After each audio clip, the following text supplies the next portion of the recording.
Hey there friends, this is Liz from Liz at Home, and I'm very excited today because I'm starting the first one of a three-part series of Colour It My Way with Sandy. She's doing Colour It My Way with Liz, and we're going to be releasing a video 3 days in a row. So this is part one. We've decided on an image. It's from Blomster Mandala by Maria Troller. The English name for this is Twilight Garden.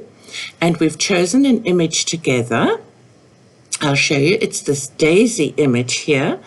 I have already colored the left-hand side, so I'm keen to color this right-hand side image. And the whole reason for this collaboration is our goal is to show you guys just how each person can see a picture differently, that it's okay and there's no right or wrong way, and that everyone has their own style. And we hope that you, when you color this picture, or when you color any picture, will embrace your own style of coloring art. So there's no competition in Sandy and I doing this. We're going to be releasing the videos simultaneously, and I would really love for you to please go to Sandy's channel and see what she's doing, and then pop back here and pop into the two and see how we're doing it. We're keeping a secret from each other what we're doing with the page, and we will only have the big reveal at the end when we release the videos. So it's going to be news to me what Sandy's doing, and it's absolutely no competition. It's just a little mini series for us to enjoy coloring, and I'm so grateful to Sandy and incredibly excited to be doing this, and I really would suggest that you go to her channel as well and have a look. So I'm going to place a piece of paper behind here, and I'm going to start. So I want to kind of match this page onto this page, and I'm going to be coloring this with orange gouache, which is the same, and I do need to be careful that it doesn't bleed behind, so I'm going to be putting some masking tape behind here. The thing with this is sometimes it sticks to the paper, so I have here a towel, or you could use your trousers or your skirt or whatever you're doing, and it's a good idea to just use the tape on this and get some like cotton on it so that it's not so very sticky. And then I'm sticking it on the back edges of the book just to protect them so that they don't land up orange. I may not want to make the back page orange.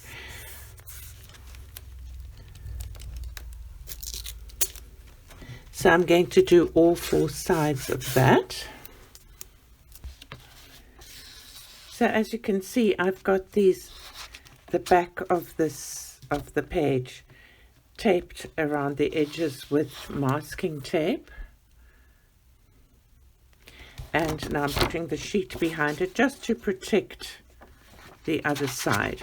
And what I have as tools, then I have this old towel. I like to use a black one, but any towel, so that to wipe my brush off if I need to. Some paper towel, kitchen towel. Then I've got orange gouache. This is by Dala, and it's quite an inexpensive one. It actually had a hole in it, so I'm hoping it's okay. I have a cheap plastic palette here. I've also got an orange Posca pen in case I need to use it to get in the little places. I have a water brush, which I'm probably not going to use, a vessel of water, and then I have 3 paint brushes with me, a biggish one for the larger areas, a flat brush medium size, and then a round brush to try and get in the finer areas, and I may go and collect another one if I need it. And then I have my trusty cup of tea, and today, oh, it's nice and warm. It's so cold today. Today I'm drinking Tea Canna's Valdebiera, which is wild berry tea. So Let's zoom in a little bit and then I'm going to start painting. So first of all, I'm just doing this to protect my book. I'm always terrified I'll have an accident, and I just do not have the funds to resupply myself with things. I hope I can open this now. It's been years since I used this particular gouache. Spelled Gouache, gouache. Ah, it looks horrible. Let me shake it and go and rinse that out. Look how awful it looks. It's all kind of gone gloopy and the binder and the pigment have all separated. I'm just going to rinse this out and then shake the paint. So I've squeezed some out after shaking it and also rolling it. I kind of did this to it quite a lot as well. And now I have some rough paper. I just want to mix it up a bitty. If you've got new gouache, it shouldn't be like this, but this is all lumpy and gross. So, yuck.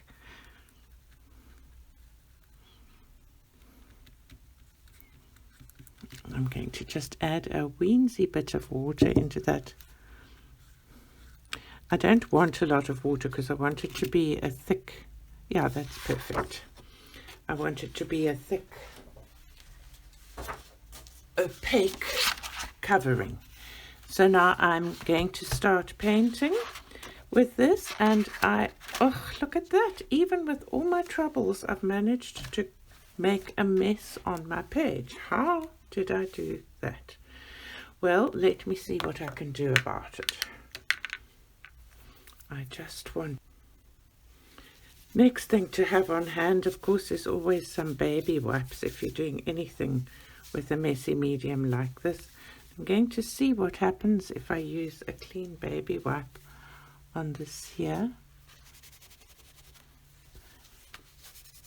A little bit. This is not like watercolor. It's not going to lift off so easily. And blot. No, so I'm just going to have to be creative in my coloring of those bits. So now we see mistake number one and problem number one. So the minute I'm trying to talk when I'm filming, I can't concentrate. So I'm going to do a voiceover from here on out so that I can actually be still and concentrate on what I'm doing.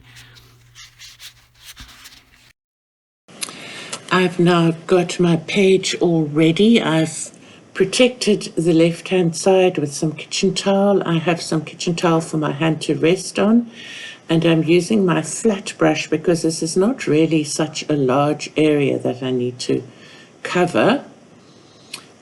It is always quite worrying using a messy wet medium such as gouache or acrylic paint because it does tend to mess everywhere.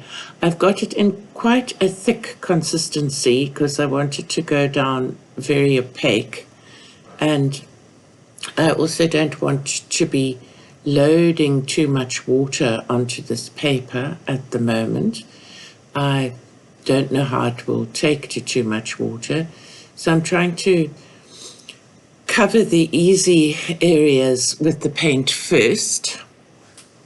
And my plan at the end is to kind of try and do a bokeh effect. So if it's a little bit patchy, doesn't matter too much.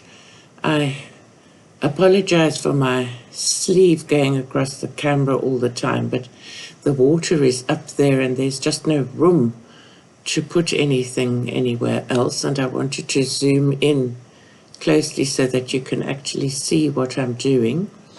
I do enjoy using paint on a background if I want a bright background like this because it's relatively quick and for sore arthritic hands quite easy in that you're not pressing hard on a pencil all the time.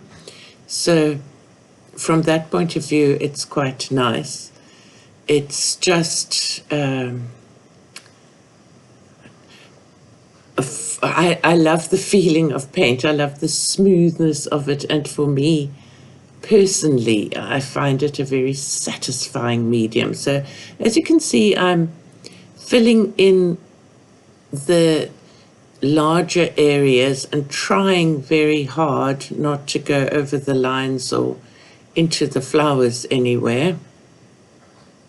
I find a flat brush good for this sort of thing, but also it's broad, and so you run the risk of splotching over onto other places. But it's a fun and restful occupation to do. I like doing this sort of thing. At the moment it's so cold, so the room that I paint or color in has really lovely morning sunshine. So I sit at a desk there with the sun streaming in, which is just, it's very calming and very cheering. Also, it's been we've had a number of quite grey, rainy days, so I suspect that's why this bright orange and yellow colour scheme that I've chosen works for me, because it's bright and cheery. So as you can see, when I go in the edges here, this is why I wanted to put masking tape around the edges on the other side, because if you do something like this, even though it doesn't look like it when one's painting here, those little bits often creep around the sides and mess up the back of your pages. So I've put splotches in the big bits here. I wasn't quite sure how much to put in or not, and just enjoyed filling this up with paint.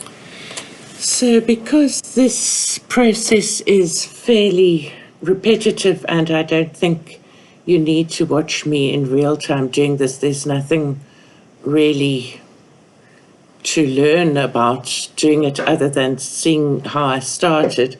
I've sped this little bit of the video up. I'm changing to a round brush to do the bits closer on the interior of the picture, of the image, so that a round brush has a nice point. And I find when you are going around an area, it's sometimes nice to have the point pointing towards that area that you're trying to avoid painting. Don't know if that makes sense to you. As you can see on the rope here, I've gone over the edge a little bit, so you'll see later on in the video how I correct my mistakes, or I don't really correct them, I utilize them to become creative. Let me put it that way. So just covering all the bits and pieces up, and I've watered down the gouache a little bit so you can see it's flowing a bit more easily. It was a little bit gloopy. I never quite know exactly what sort of consistency to use with gouache. So I've done quite a lot of this background already, all as I showed you when I started.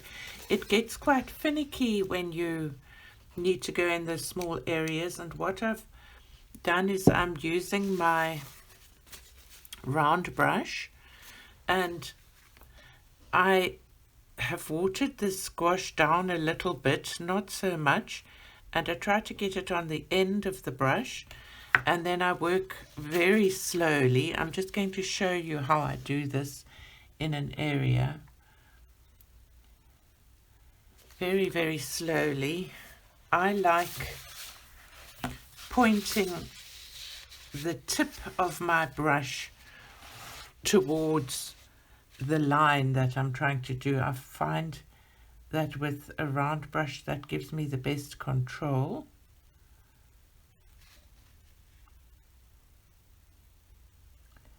and I've been doing this carefully like this all the way, and I think,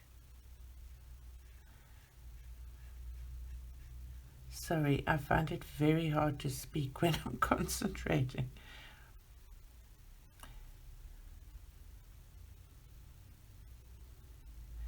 I've got a bit of a water bubble there. I've got too much water on my brush. I'm just going to dip it off.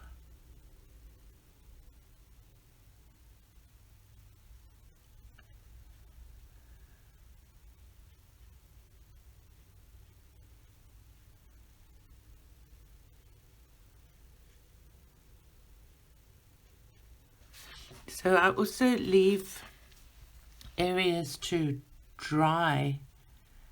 Gouache dries quite quickly. You don't use a lot of water with it.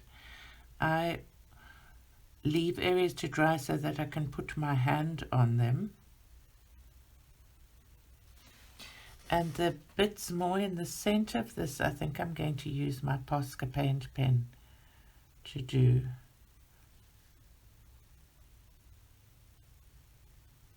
Just wanted to show you how I do this so that you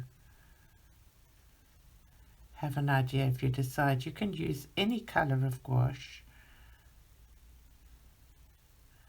and it's best to use it from the tube because then you can get a thicker consistency and it's most opaque then. As you can see, there are areas where I've gone over the lines, like at the bottom of this scissors, the pair of scissors, and I'll just have to use my shading, like do some black or something along there to cover that up.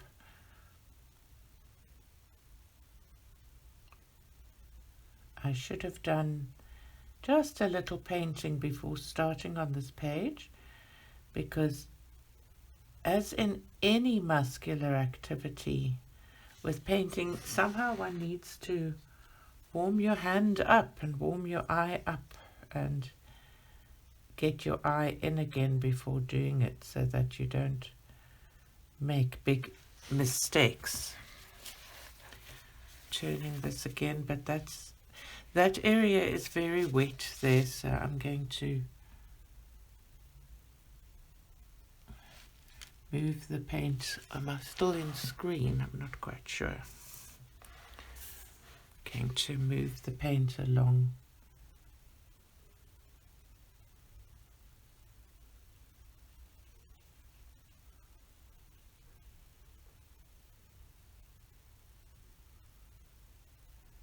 And just fill this little area in here. And leave that to dry.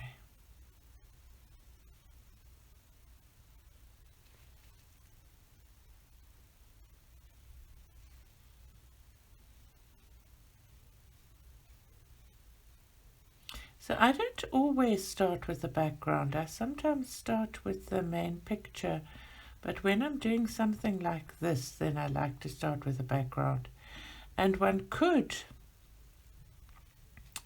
go over this entire image with a frisket, with a rubber cement masking fluid, but I'm afraid I'm just a bit too lazy to do that for this particular image. I felt like I could actually control the brush enough to go around it.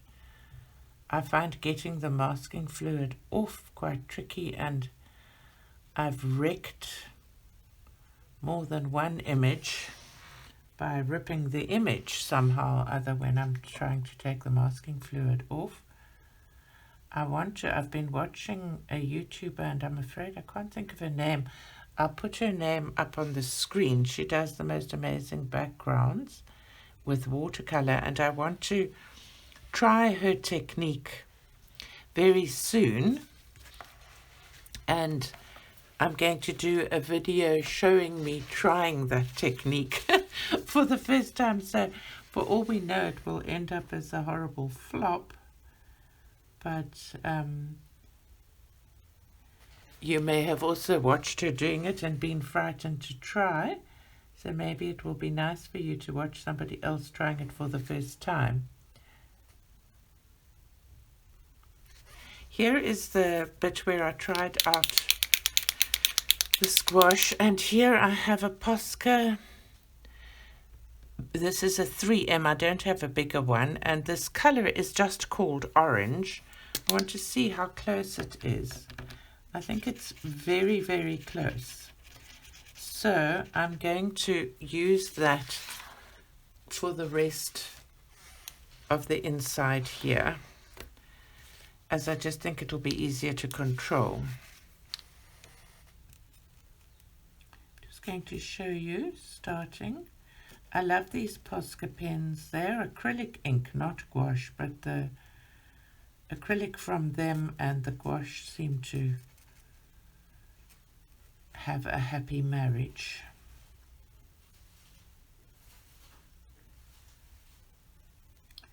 Just easier to control this than the brush to get close to these flowers. So I will complete the rest of this background off camera and be back again tomorrow with day 2. And I'd love to encourage you once again to pop over to Sandy at Color Creatively and see what she's done on her day 1. And it's exciting for both of us. So I filled that in with paint, and I just did the outlines with the Posca, which makes this all a bit easier. See you tomorrow.